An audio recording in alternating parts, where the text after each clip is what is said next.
नमस्कार मित्रांनो, माझ्या मार्केट आपल्या चॅनलमध्ये तुम्हा सर्वांचे स्वागत आहे। या व्हिडिओमध्ये आपण अगदी थोडक्यात 10 ते 14 फेब्रुवारी जे आहे ना त्या दरम्यान कशा पद्धतीच्या लेवल असू शकतात किंवा महत्त्वाचे सपोर्ट आणि रेजिस्टन्स काय असू शकतात आणि त्याबरोबरच उद्यासाठीचं जे काही डेली ॲनालिसिस आहे ना ते पाहणार आहोत। वीकली ॲनालिसिसवरती जास्त चर्चा नाही आहे सॉरी, फक्त लेवल मेन्शन करून ठेवतो। बाकी डेली ॲनालिसिसचे जे व्हिडिओ येतील त्याच्यामध्ये आपण त्याविषयी पुढे जाऊन डिस्कस करूयातच। पण ॲनालिसिस करण्याच्या अगोदर काही महत्त्वाचे जे फॅक्टर आहेत, सध्या पाहत आहेत बऱ्याच जणांना असं वाटतं की सोमवारी मार्केट 200-300 पॉईंट गॅपअप होण्याची शक्यता आहे, कारण का बरेच जण ते भुज निफ्टी म्हणून एक प्रकार आहे तो पाहतात आणि तिथे जे दिल्ली इलेक्शन आहे त्याचं रिझल्टवरती अवलंबून बऱ्याच जणांना वाटतं की एवढं क्लीन स्वीप मिळालेलं आहे BJPला तर मोठं काही परिणाम त्याचा होऊ शकतो। पण जर तसं पाहायला गेलं ना तर महाराष्ट्र हे मोठं स्टेट आहे किंवा आपण त्याला आर्थिक राजधानी म्हणू शकतो, त्याचा एक परिणाम मार्केटवरती थोड्याफार प्रमाणामध्ये पाहायला मिळाला, ते जस्टिफाय आहे। परंतु दिल्लीवरचा जो काही रिझल्ट आहे ना त्याचा तसा तेवढा परिणाम मार्केटवरती होताना आपल्याला पाहायला मिळत नाही, कारण का छोटंसं राज्य आहे, राज्यसभेमध्येही त्याच्या विजयाने किंवा पराभवाने जास्त मोठा काही फरक पडणार नाही।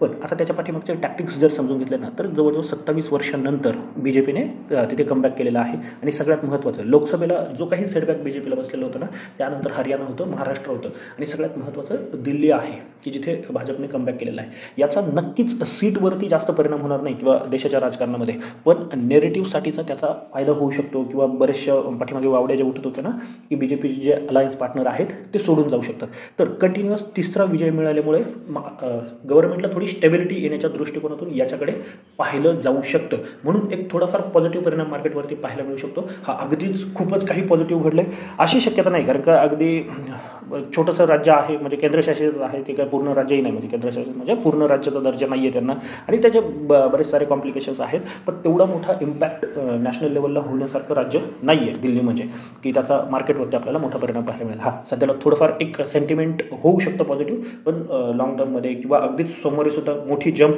फक्त दिल्ली इलेक्शनमुळे होईल अशी परिस्थिती नाही आहे, हे नक्की बॅक ऑफ द माइंड ठेवा। किंवा नाही तर सोमवारी काय होईल, ओपनिंग नंतर बरेच जण फिरतं की मोठं गॅपअप किंवा मोठी रॅली, तर फक्त दिल्ली इलेक्शनमुळे ते होण्याची शक्यता कमी आहे। हां, बाकीचे काय फॅक्टर आहेत का ते पाहूयात। आता हे झालं पॉझिटिव्ह।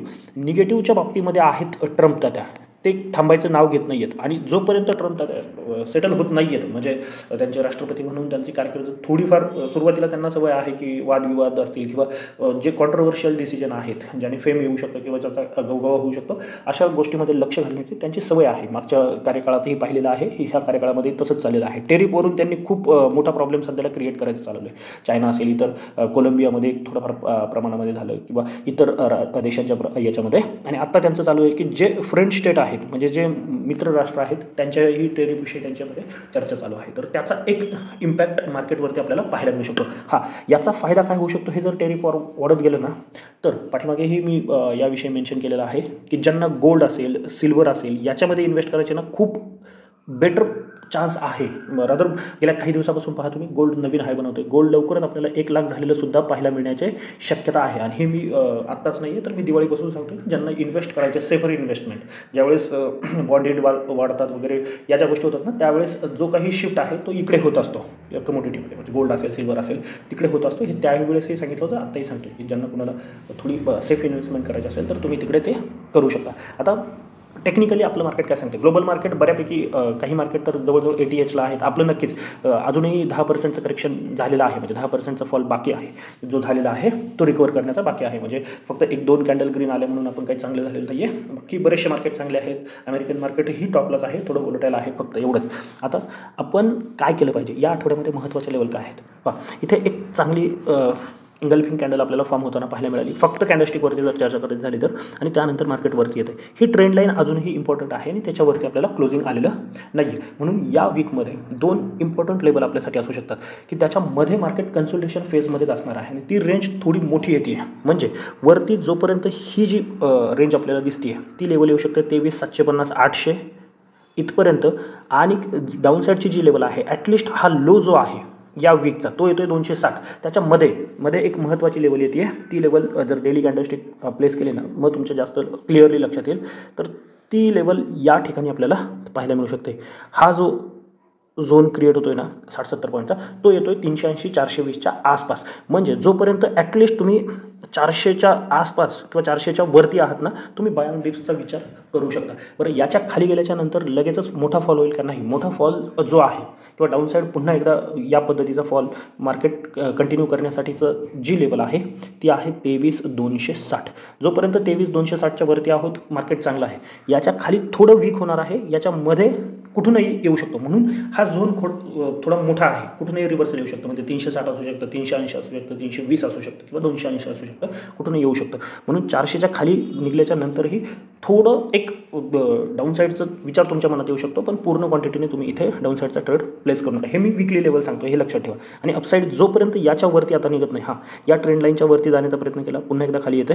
आता जोपर्यंत याच्यावरती ती लेवल येऊ शकते 23,750, 800, हा 50 पॉईंटचा झोन याच्यावरती. आणि याच्यामध्ये 400 ते 800 म्हणजे हा 400 पॉईंट कन्सल्टेशनचा झोन आहे. डेली बेसिसवरती जे ट्रेड मिळतील ते करा, फक्त डिरेक्शनल ट्रेड याच्यामध्ये प्लेस करायचं नाही. 750, 800 जर ब्रेक होतोय तर डेफिनेटली आपण 24,000 आणि 24,200 या दिशेने जाण्यासाठी तयार आहोत. म्हणजे 24,200, 250 हा जो काही हाय बनलेला होता ना अगदी सुरुवातीला वर्षाच्या, तिथपर्यंत आपण जाण्याचा प्रयत्न करणार आहोत. हे लक्षात ठेवा. या वीकली लेवल आहेत. म्हणजे खाली आहे 400, त्याच्यानंतर 260 मध्ये कन्सोल्टेशन किंवा हा झोन इम्पॉर्टंट असणार आहे. इथे डिरेक्शन फिक्स नाही आहे, याच्यामध्येही कन्सोल्टेशन आहे.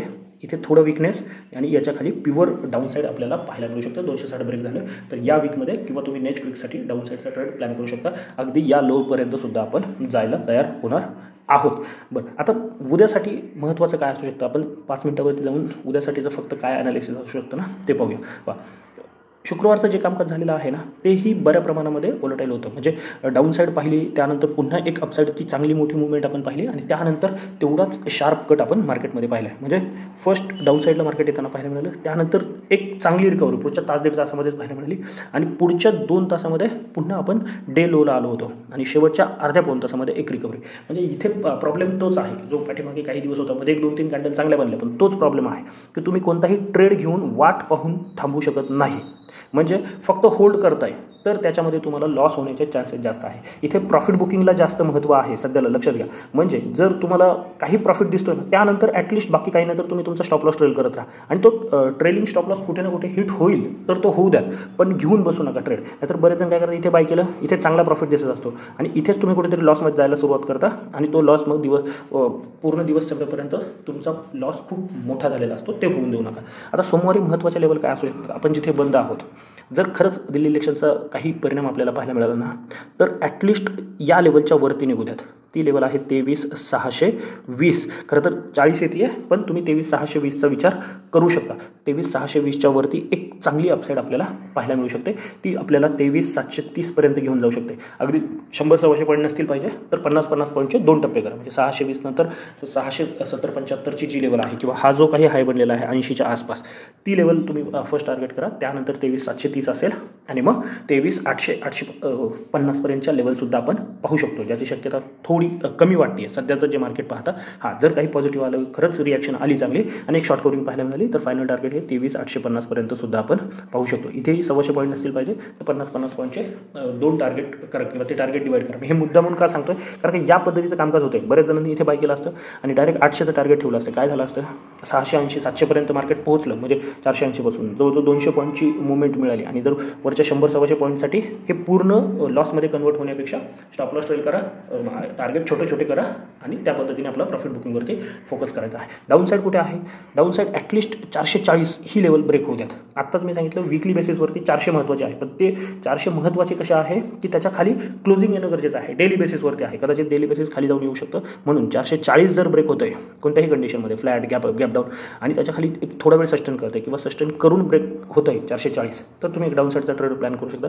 360, 320 आणि 260 या लेवलसाठी तुम्ही ट्रेड प्लॅन करू शकता डाऊनसाईडचा. मध्ये इथे जोपर्यंत आहे ना तोपर्यंत काही न केलेलं चांगलं आहे. किंवा मग या पद्धतीचे जर छोटे प्रॉफिट बुक करता येत असतील तर एखाद्या रिव्हर्सलसाठी, म्हणजे मार्केट फ्लॅट ओपनिंग होतं आहे 440च्या आसपास येतं आहे, इथे एखादा डबल बॉटम बनून जातं आहे, तर लिमिटेड प्रॉफिटसाठी तुम्ही इथे ट्रेड प्लॅन करू शकता. दोन्ही बाजूला तसं होऊ शकतं. म्हणजे मार्केट थोडंफार गॅपअप होतं आहे, 620-630च्या जवळ एखादा डबल टॉप असेल किंवा शूटिंग स्टार असेल बनवतं आहे तर डाऊनसाईडचा ट्रेड, पण ते लिमिटेड प्रॉफिट, स्टॉप लॉस आणि तुमचा रिस्क रिवॉर्ड रेशो थोडक्यात मेंटेन करूनच ते ट्रेड तुम्हाला प्लॅन करता आले पाहिजेत.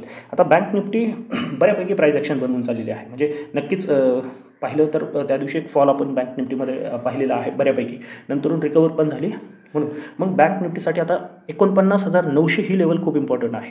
कोणती? जो लो आहे त्या दिवशीचा 49,900, जोपर्यंत त्याच्यावरती आहोत ना तोपर्यंत बाय ऑन डिप्सची स्ट्रॅटेजी यूज करू शकता.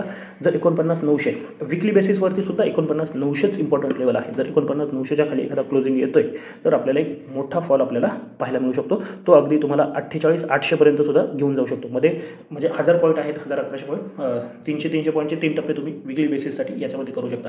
बँक निफ्टीमध्ये खरं तर एकाच दिवसामध्ये 1000 पॉईंटसुद्धा मिळू शकतात, पण महत्त्वाची लेवल जी आहे, कारण का मग विकलीवरती 48,800 जोपर्यंत होल्ड आहे तोपर्यंत विकली बेसिसवरती घाबरायचं कारण नाही. आता सोमवारसाठी काय आहे तर 49,900 ब्रेक होते, लक्षात घ्या.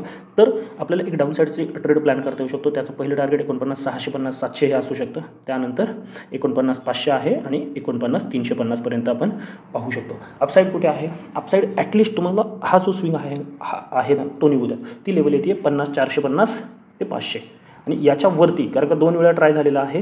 आता पुन्हा जर याच्यावरती निघतो ना तर एक चांगली अपसाईड पाहायला मिळू शकते. मग त्याचं पहिलं टार्गेट छोटं आहे 50,650 आणि दुसरं महत्त्वाचं टार्गेट आहे 50,800. जसं 50,800 ब्रेक होईल ना तर तुम्ही विकली बेसिसवरती सुद्धा पॉझिटिव्ह होणार आहे. पण एक लक्षात ठेवा, 750-800च्या वरती ॲटलिस्ट 15 मिनिटाच्या किंवा 30 मिनिटाची एक कॅन्डल, 15 मिनिटाच्या 2 कॅन्डल या क्लोज होणं गरजेचं आहे. क्लोज म्हणजे यांचा वीक जाऊन फायदा नाही आहे, तिथे क्लोज होणं गरजेचं आहे. जर त्या क्लोज झाल्या तर एक चांगली अपसाईड आपल्याला पाहायला मिळू शकते.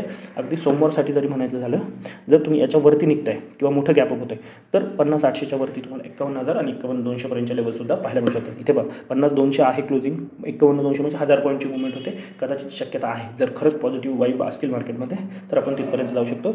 जर नाही जाताना दिसलं तर या लेवलवरती मध्ये फोकस करायचा आहे, स्टॉप लॉस ट्रेल करत राहायचं आणि प्रॉफिट बुकिंगवरती फोकस करायचा आहे. त्याबरोबरच जर ही माहिती आवडत असेल तर चॅनलला सबस्क्राईब करून व्हिडिओला सुद्धा लाईक करून घ्या. तर आजच्यासाठी एवढंच. धन्यवाद. जय हिंद, जय महाराष्ट्र, कीप ट्रेडिंग.